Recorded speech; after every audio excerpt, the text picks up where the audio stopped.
आइए आइए साहब, यही यही पड़ा था।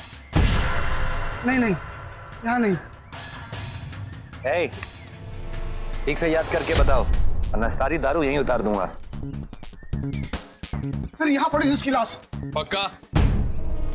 पक्का सर, यही मैंने उसकी चैन निकाली थी और मैं खींचता हुआ उधर उधर ले गया था।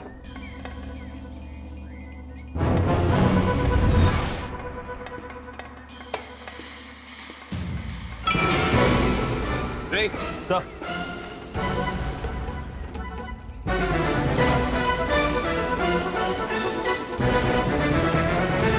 बच्चे के पास एक आई ड्रॉप की बोतल भी थी, क्या किया उसका? शराब के लिए उसे भी बेच दिया? नहीं साहब, मैं उसका क्या करता, मैंने सिर्फ चैन निकाली थी साहब, सच्ची साहब। इंस्पेक्टर, अला घेऊन जा।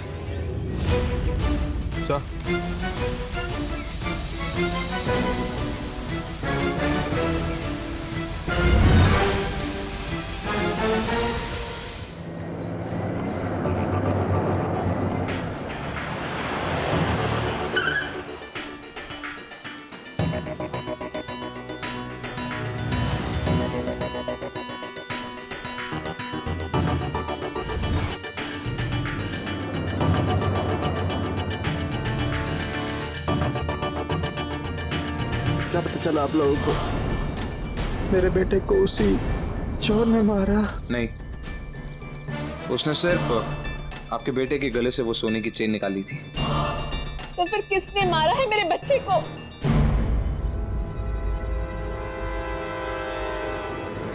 इसने। जी? हमें यकीन है कि उसी कातिल के कपड़े का टुकड़ा है तो हमें हादसे की जगह पे मिला। क्या आप में से कोई इसके बारे में हमें कुछ बता सकता है? ये किसका है?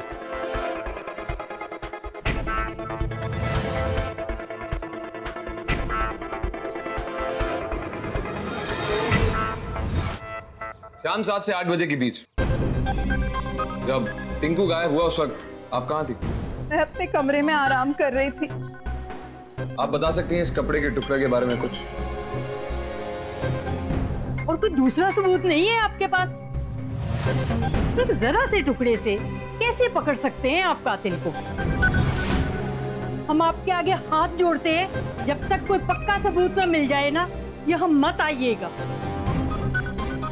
हम समझ लेंगे एक हादसे में हमारी गुड़िया गई और दूसरे में हमारा टिंकू गया। जाइए आप। ठीक है, तो जब अगली बार आएंगे पूरे सबूतों के साथ आएंगे।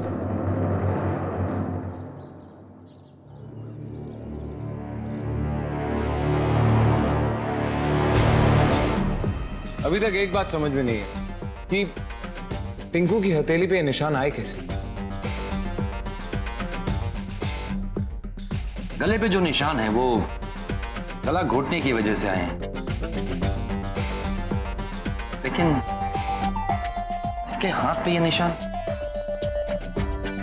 ये कैसे आए? सर शायद टीचर ने उसे मारा था, उसके हो। टिंकू की हथेली पे 2 निशान, एक तो उसके टीचर के मारने की वजह से है, लेकिन ये दूसरे निशान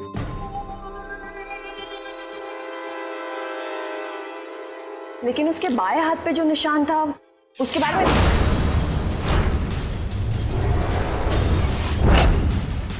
Rauke? Rauke, what the hell you are doing?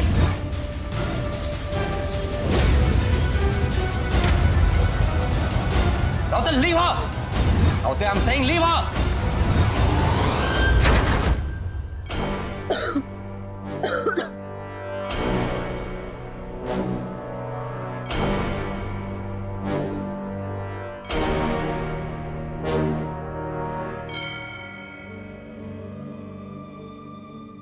हमारे फील्ड में क्रिमिनल्स को पकड़ने के लिए अक्सर ऐसी तकलीफें सहनी पड़ती हैं। अगर मैं साक्षी को बता के करता कि मैं क्या करने वाला तो उसके नेचुरल रिएक्शन कभी ना निकलते जैसे टिंकू के निकले हों। इस चीज से एक बात तो साफ हो जाती कि जिस किसी ने भी टिंकू का गला घोटा उसने कुछ तो ऐसा पहना था जिसकी वजह से उसकी बाईं हथेली पे वो चोट आई। जब टिंकू का गला घोटा जा रहा तो वो अपने दाएं हाथ से उस फंदे को छुड़ाने की कोशिश कर रहा था और बायां हाथ उस कातिल की कलाई पे था।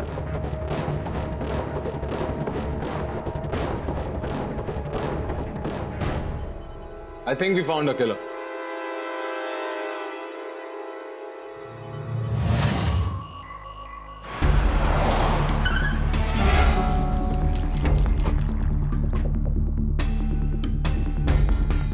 क्या?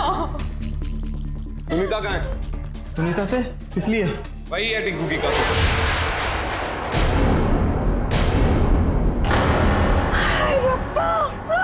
आरती, जय जी संभालो अपने आप को। आरती, क्या कह रहे हैं आप? वही जो आप सुन रहे हैं। आप ही ने कहा था ना कि कातिल के खिलाफ सबूत लेकर आप वही लेकर आए। सुनीता, सुनीता, सुनीता।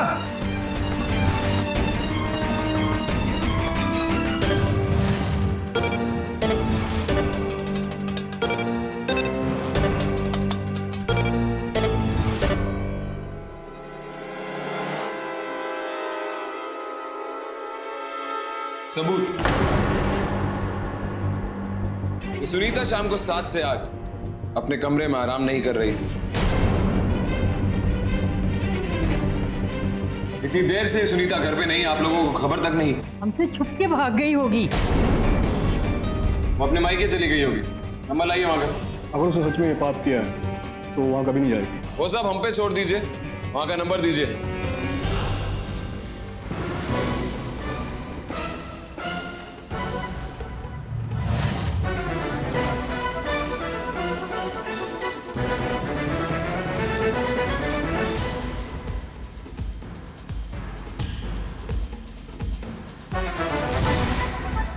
आपने देर कर दी आने में, भाग गई वो। चिंता मत कीजिए, हमें कोई खबर मिली, कल सुबह तक वो आप लोगों के सामने होगी।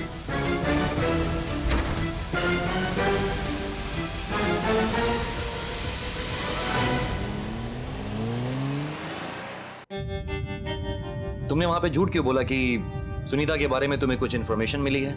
सच बाहर निकलवाने के लिए। कौन सा सच? सारा परिवार जानता है कि सुनीता कहाँ है। देखा नहीं तुमने सारे परिवार वाले कैसे बिहेव कर रहे थे? और इतने बड़े परिवार के इतने सारे सदस्यों की नाक के नीचे से निकल के आखिर वो कैसे जा सकती है? और उसके बाद जब मैंने सुनीता के मायके का नंबर मांगा तो सुखबीर कितना हिचकिचा रहा था वो नंबर देने में। एंड गेस व्हाट, मैंने सुनीता के मायके पहले ही फोन करके पता कर लिया। उनमें से किसी को नहीं पता था कि आखिर सुनीता कहाँ है। और अगर मान लिया जाए कि सुनीता के ससुराल वालों को ऐसा लगता है कि सुनीता ने ही आरती के बच्चों को मारा है, तो वो कम से कम एक बार तो उसके मायके फोन करके पूछने की कोशिश करते कि वो कहाँ है या उन्हें बुरा भला सुनाते। लेकिन उन्होंने ऐसा कुछ नहीं किया क्योंकि उन्हें अच्छी तरह पता है कि आखिर सुनीता कहाँ है। इनफैक्ट उसकी जान खतरे में है रात भर। सुनीता के ससुराल में गैस स्टोव है, कोई कच्चे तेल या मिट्टी के तेल से जलने वाला चूल्हा नहीं। लेकिन फिर भी ऐसे मातम के माहौल में मैंने उनके घर में 2 केरोसिन के भरे हुए कैन देखे। जब हम पहली बार गए थे तब वो कैन खाली थे। सुनीता की जान को खतरा है राठौड़ और उसके अपने परिवार से। लेकिन सुनीता तो उसके घर पे थी ही नहीं ना। उन्होंने उसे कोई ऐसी जगह रखा है जहां उसे आराम से मार सके। लेकिन कहाँ? यही तो पता लगाना है राठौड़। एक मिनट, तुम्हें वहां पे एक मैसेज आया था, वो मैसेज क्या था? होम लोन के लिए था।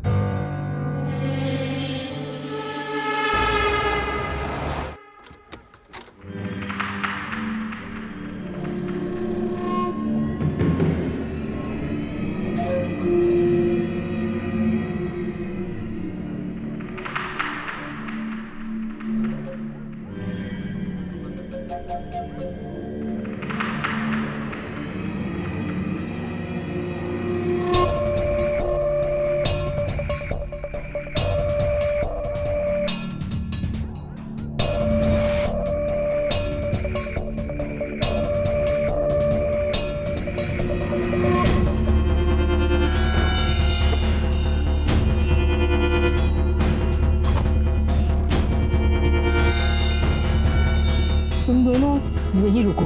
सुखबीर, बड़ी बहू,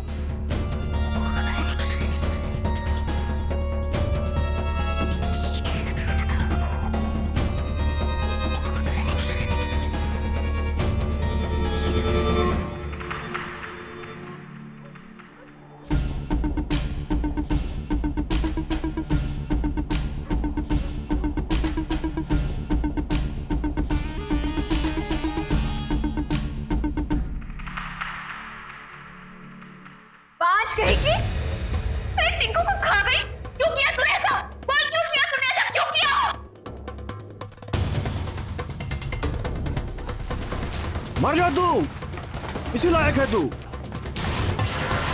इसे इसके कर्मों की सजा हम देंगे।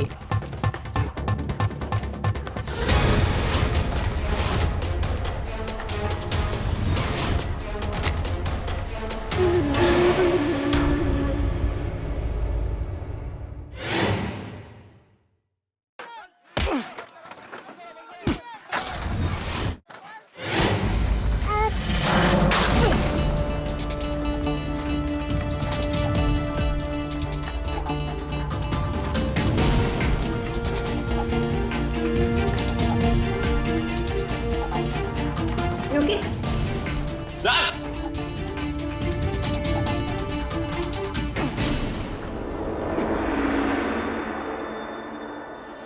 चलिए।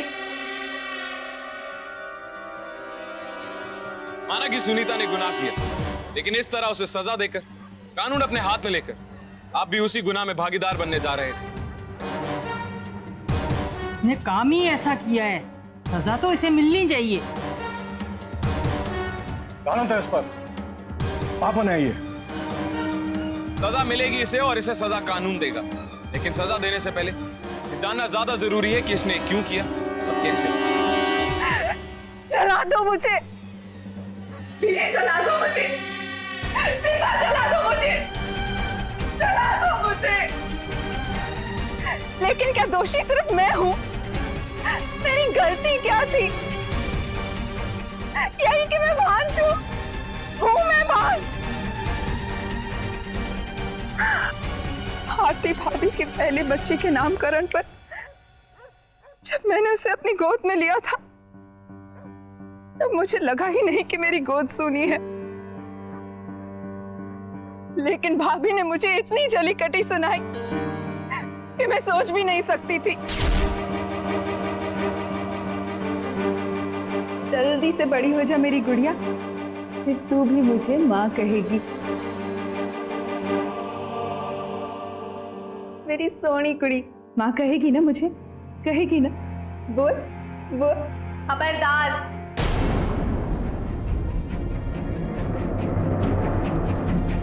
तुझ जैसी बांझ का साया भी मेरी बच्ची पे नहीं पड़ना चाहिए। फिर कुछ महीनों के लिए मैं मायके चली गई। डॉक्टर, हकीम, तांत्रिक, बाबा, पूजा पाठ, व्रत सब कुछ कर लिया, लेकिन मेरी गोद हरी नहीं हुई। डॉक्टर तो ये तक बोले कि कमी इनमें थी। मैं वापस ससुराल लौट आई। मैंने सोचा कि मेरी कोशिशों को देखकर शायद भाभी को मुझ पर तरस आ जाए, लेकिन उन्होंने बच्ची को मेरी परछाई से भी दूर रखना शुरू कर दिया। इसके बाद मुझे बहुत गुस्सा आया और गुस्से में एक दिन मैंने उस बच्ची को छत से नीचे फेंक दिया। उसके बाद मुझे बहुत बुरा लगा कि मुझे ऐसा नहीं करना चाहिए था। फिर टिंकू पैदा हुआ। मैं जानती थी कि मेरे नसीब में औलाद का सुख है ही नहीं, इसलिए इस बार मैंने दूसरा तरीका अपनाया। मैं भाभी से छुपकर टिंकू से लाड करती थी। कई सालों तक ऐसे ही चलता रहा। भाभी ने कई बार मुझे टिंकू के साथ देखा और कुछ नहीं कहा। मेरे लिए इतना काफी था। फिर भाभी चाहती थी कि वो टिंकू का 5वां जन्मदिन मनाए। मैंने अपने गहने तुड़वाकर टिंकू के लिए एक नई सोने की चेन बनवाई। अरे मेरा सोना पुत्र, बहुत जच रहा है तेरे पे ये तावीज ना, तेरी रक्षा करेगी, तू देख लेना। भाभी है। अच्छा, तो अब मेरे बच्चे को मुझसे छीनना चाहती है। अब कौन सा नया तोतका है इस तावीज में? और तुझे क्या लगा कि तेरी कोख भर जाएगी? नहीं, तो एक बांझ है और बांझ ही रहेगी। दूसरों के बच्चों पे बुरी नजर लगाने वाली रब तुझे कभी संतान का सुख नहीं देगा। रोजा, ये क्या बोल रही है तू बहू? उसने तो टिंकू को बुरी नजर से बचाने के लिए ये तावीज बनवाया था, और वो भी मुझसे पूछ के।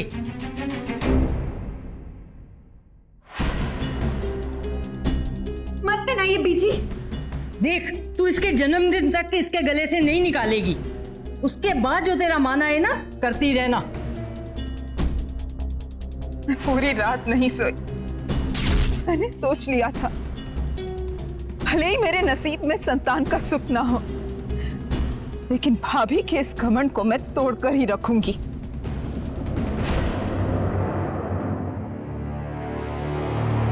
और फिर उस दिन जब बीजी ने टिंकू को बाहर दवा लाने भेजा तो तुम भी उसके पीछे पीछे चली गई, उसे मारने के इरादे से। हाँ, और बाजार से निकलते ही वो मुझे रास्ते में मिल गया। टिंकू, टिंकू सुन, क्या हुआ बेटा? इतना परेशान क्यों लग रहा है? चाची, मास्टर जी घर पर बाबूजी से मेरी शिकायत करने गए। तेरे मास्टर ने ना नाक में दम करके रखा है। चल हेड मास्टर के पास चलते हैं। तेरे मास्टर की शिकायत करती हूँ आज उनसे। चल। फिर तुम टिंकू के साथ उस कच्चे रास्ते पर चली गई। और जब सुनसान रास्ता आया तो मैंने उसे रोक लिया। टिंकू, तेरे लिए सरप्राइज है। जल्दी से आंखें बंद कर। आंखें खोलना मत। हाँ, चाची छोड़िए। कौन चुप है? कौन चुप है?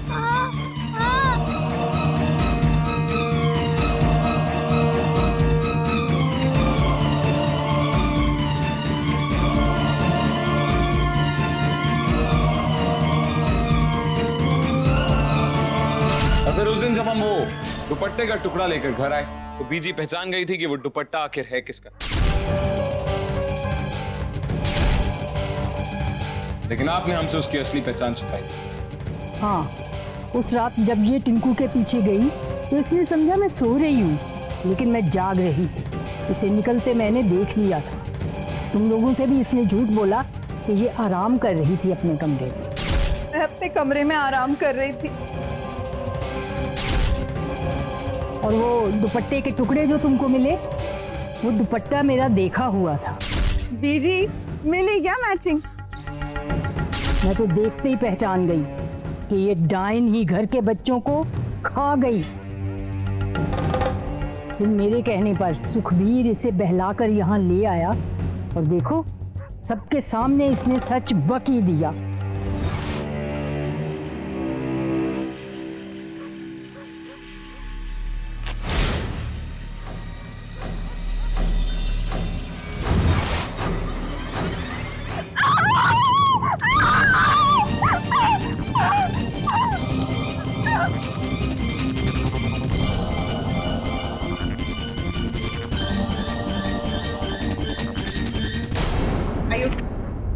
आप ठीक तो हैं?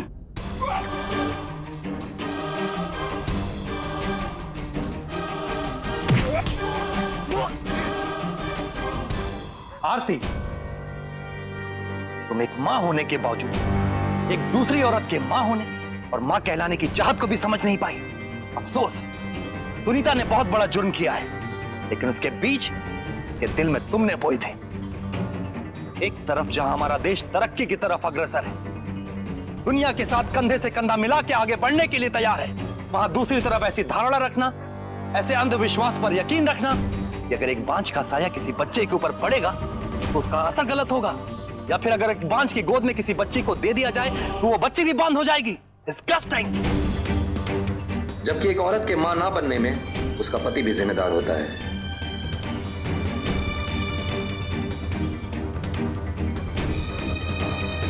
अगर तुमने ऐसा नहीं किया होता तो आज ये दिन नहीं आता।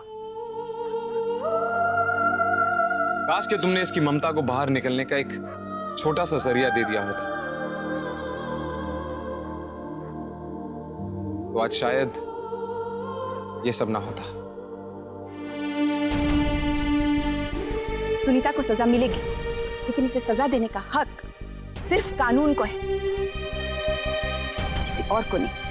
सुनीता की कहानी से शायद कुछ लोग सोचेंगे, समझेंगे, सीखेंगे और इस तरह के विचारों को जड़ से उखाड़ कर फेंक देंगे। यही उम्मीद है। अरेस्ट कर लो इन सबको।